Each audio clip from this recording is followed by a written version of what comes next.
Hello, and welcome to the Crone Zone. There really is a lot to cover in this video as we head towards the summer solstice. And that is that time of year when the sun is at its highest point, at its zenith.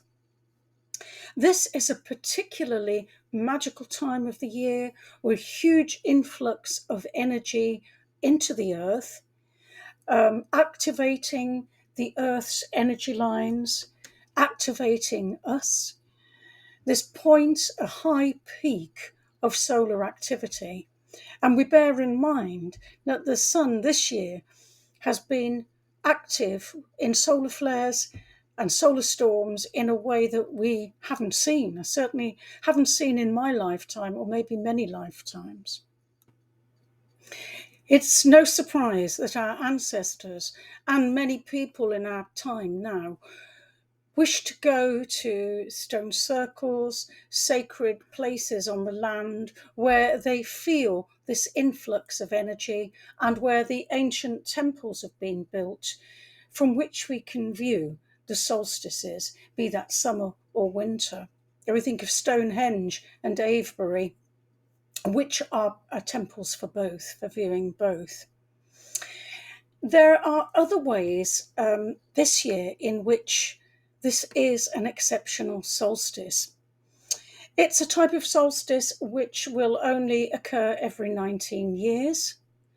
The sun, it's a happening on the galactic cross, with the sun to the galactic center and the moon, which is opposite the sun in the full moon, at the galactic edge. Even more interestingly, the moon will be at the exact point that it's at for the winter solstice. So this really is a really interesting alignment here between the summer and the winter, because we don't only have a solstice, not that there's any only about a solstice, but it is not just a solstice. It's followed very quickly within a day, 2 days, depending on where you are, where you live, by the full moon. And the sun will be in the solstice will be obviously in its ingress into the sign of Cancer, and the moon for the full moon will be in the opposite sign of that, in Capricorn. And we have here the motif of Cancer, the mother, and Capricorn, the father, the female and the male energies very lined up here. So I've mentioned briefly about ancient peoples and modern peoples wishing to view the sun and the moon, track the movements of the sun and the moon. No surprise, these are the brightest objects in our night sky. The moon is our satellite, and from our point of view on Earth, it appears the same size as the sun. Of course, it isn't, but it appears to be the same. And these have been heavenly bodies, if you like, that man has always looked to, followed, and observed very closely. They are the brightest.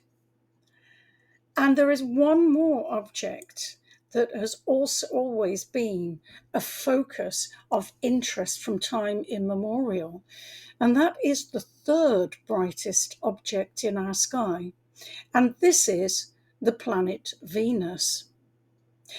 Just as temples were built to the sun and the moon, so the proliferation of temples built to Venus in all of her guises, be that Inanna, Ishtar, Hathor, all different names for the god, for Venus, for the planet Venus, and the goddess associated with that. And I mention this because this is a very special solstice, as I've said. We have all three, a celestial trinity, if you like, these three bright objects all working together in an interplay at the time of this solstice. And I'd like to turn my attention first to Venus, because the story starts a little way back in the beginning of the month of June. So let's track back to that and see what Venus was doing then. The movements of the outer planets, planets like Uranus, Neptune, Pluto, have huge effects on on events on Earth, changing of time, of epochs. They're to do really with large scale events, which of course affect us hugely in our lives, but they're not what we would call personal.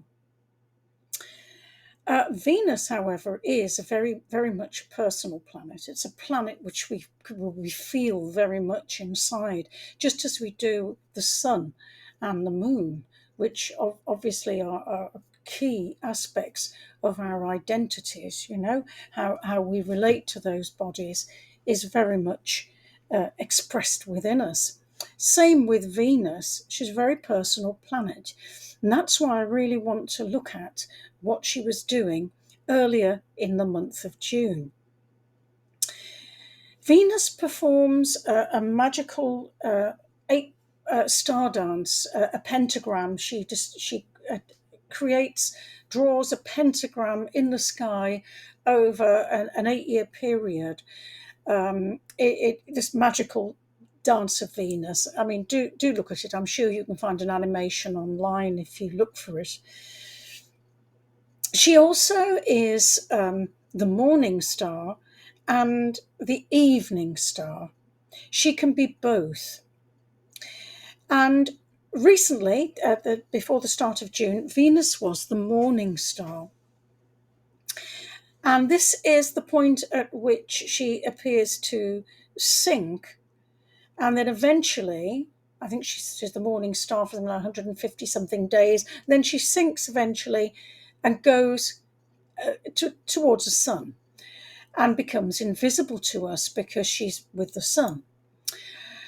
In early June 2024, she was the other side of the sun. She went the other side of the sun away from Earth, so very, very much obscured from us. Now, the old myths of Inanna, for instance, described this as the goddess going into the underworld because she's sinking out of view, going into the depths, into the void, as it were.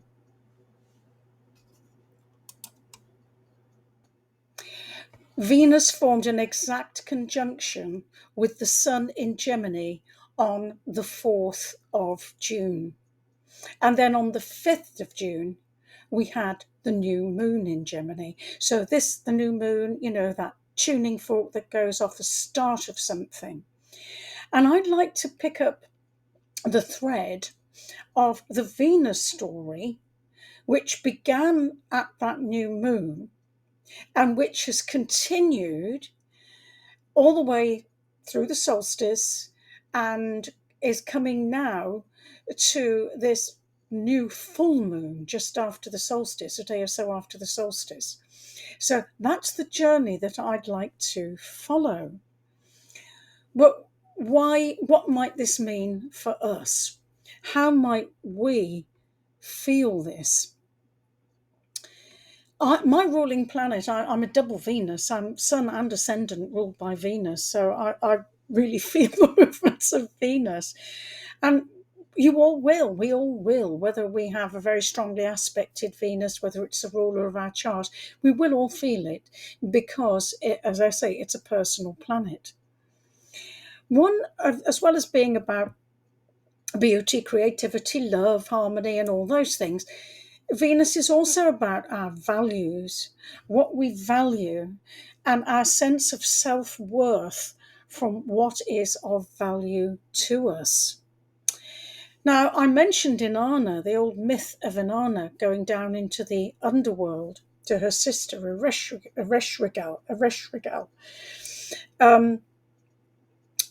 She goes, and there are 7 gates to the underworld, and at each gate she takes off a garment, and she enters the underworld naked and on her knees. And I think we can feel a little like that when Venus it goes into this position. It's a point at which, especially being in Gemini, where we, you know, this communication, this investigation, this talking, Venus talking very much in the by the Gemini Sun. You know, what is of value to me? Is any of this worthwhile? Does what I do have any meaning? Is my life manifesting in a way that has meaning? So it can be feelings here of real powerlessness and also feelings of withdrawal, feelings of being back in ourselves while we try to sort out what do I want to pursue and do, what really has value, what's worth my time, am I getting it right or am I not? So all of those kind of feelings can be going on while Venus is with the sun like this, and particularly by the Gemini sun, and then followed, as I've said, very quickly the next day with the Gemini moon. We can take this exploration of values onto a collective level, onto a political level, because there are elections happening in, I think, over half the countries in the world. This is unprecedented, isn't it? I mean, this is amazing that this is going on all at this particular point in time. But again, they are saying to us, well, what do you value? What do you want? What has meaning? What's of value to us as a society? Do we want this leader? Do we want that leader? What's meaningful? What's worth it for us, and what isn't? So I think there can be all of that investigation going on as well, and manifesting in the political arenas, in social life, in world affairs at the moment. Very much this investigation of what is of value, what is meaningful, what is worth something, and what is worth less, and what it means to have value as a society and as a human being. I think that's very much the agenda that's going on in the bigger field of things. I always think it's a bit unfair and a reflection of the patriarchy that there are only two female planets. We call the moon a planet. I'm aware it isn't, it's a satellite, but we call it a planet in astrology. And those are the moon and Venus. They are the only female deities, sky gods going on there, the goddess of the moon and Venus. This makes me very pleased that so many of the asteroid bodies are female, and also the Kuiper Belt objects seem to be coming up with lots and lots of female gods, often indigenous and so forth. But I think that's really redressing the balance. That's an exciting thing that's happening at the moment. So Venus is very much a female, a goddess energy, the divine feminine energy, if you like. And she's with the sun, which of course is the divine masculine energy, isn't it? The sun is this masculine powerhouse, and Venus is with the sun. And interestingly, I mean, I drew cards. I got the sun. I got the moon. I only drew 8 cards. So sun and moon, quite a few major arcanas, actually. I also got the ending of a cycle, cycling out, new beginnings. I got the Ace of Wands, this new spiritual energy coming in, but also enthusiastic ideas and, inspired ideas coming in. I got envisaging a better future, seeing things that we've set in motion, we've already started coming to fruition, developing, point of development, opportunity to make something real. Also, the usual fighting, squabbling, discord. and King of Swords, Sword of Truth. So all of that going on in the cards, and hopefully we'll come back to those in a moment or two. And I wanted to go back to talking about Venus as a female goddess, and I'd like actually to go to her Egyptian counterpart, which would be Hathor, the goddess Hathor, would be the equivalent of Venus. And it's very interesting. There is an astrologer called Kaelin Castell who does quite a lot of work about Venus. Very, very interesting work. I do recommend her. And she has identified the Egyptian goddess Sekhmet as representing Venus when she's with the sun. Now, I find this really interesting because Hathor turned into Sekhmet and became a very powerful, bloodthirsty, demonized figure of not the nice, loving goddess of beauty, home, hearth, and all the rest of it that she had been, but this rampaging powerhouse called Sekhmet. I'd like to just show you now just a couple of images of the goddess Sekhmet and talk a little bit about why she might be identified as Venus with the sun.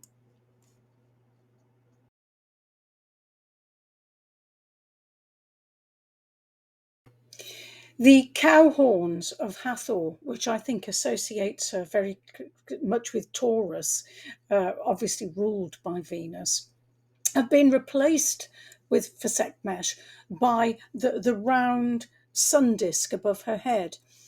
She has the face of a lioness and the body of a female goddess.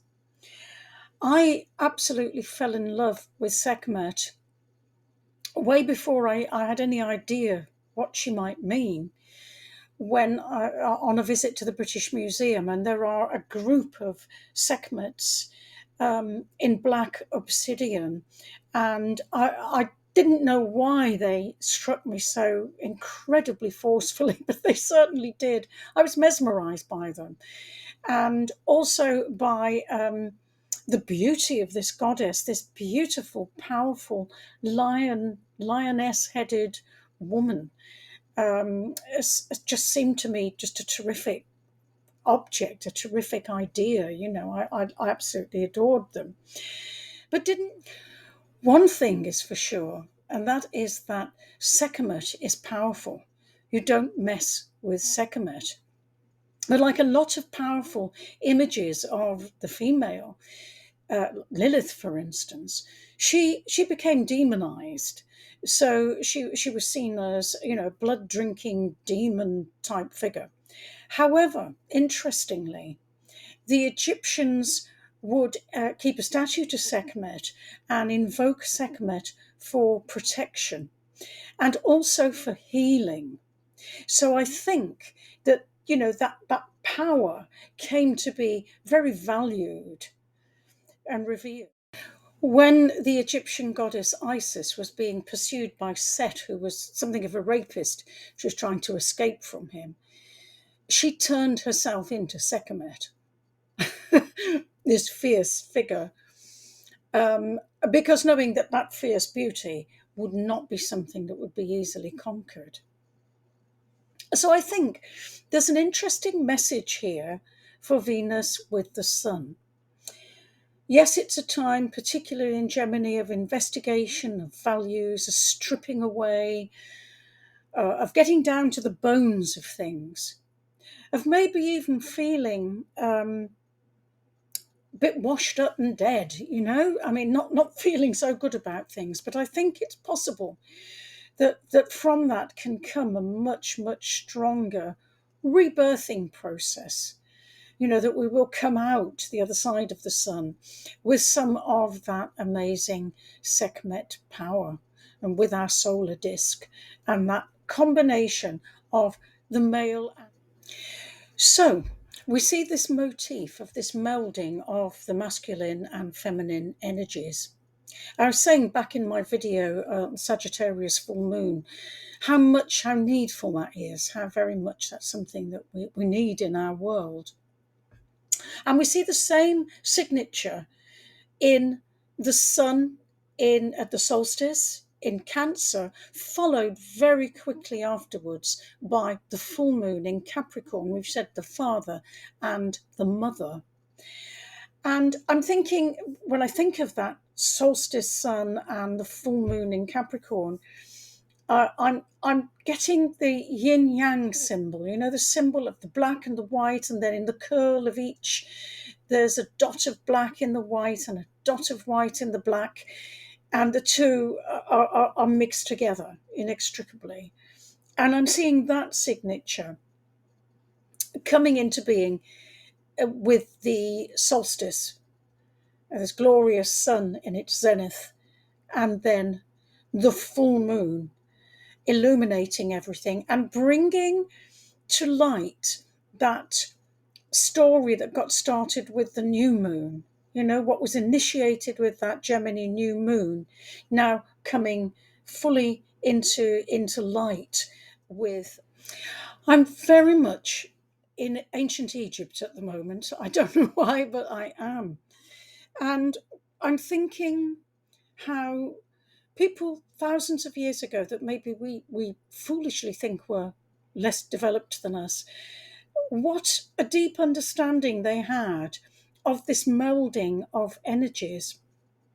I was thinking in particular that the statue of the goddess Hathor would be taken out of her temple at Dendera on the Nile, put onto a barge, and sailed upriver to Edfu, which was the temple of Horus, her divine husband. The statue of Horus would be brought out on a barge to meet Hathor. And there would be this divine coming together and marriage, I suppose they were redoing their vows or something, I don't know, but this Hathor and Horus, the god and the goddess, coming together. And that was an annual thing. It happened in the 10th month every year that would happen. And that the people would see this coming together, God, goddess, unite. There's something very profound. But what about our wonderful Venus? Well, she's going to stay with the sun. She won't emerge from her position until she'll begin to come out around about the 10th of July, but we're not going to see her until mid-July. She will then become the evening star round about mid-July time. And just to add in here, that will be when the sun is in Leo, the lion. And that seems to have a perfect symbolism for Venus Sekhmet coming out from behind the sun to this glorious rebirth in Leo. So I think that many of us at that time will be feeling a boost of confidence and a real injection of energy and playfulness and joy. I wish that for us all. I wish also for a very peaceful and happy solstice for all of you. And the void time that Venus has been in, that void, we're all a little bit in the void with these elections, don't know the outcome. We cannot know the outcome at this point. We must just wait and see. But I wish you all very well. And I will leave it there for today and say goodbye.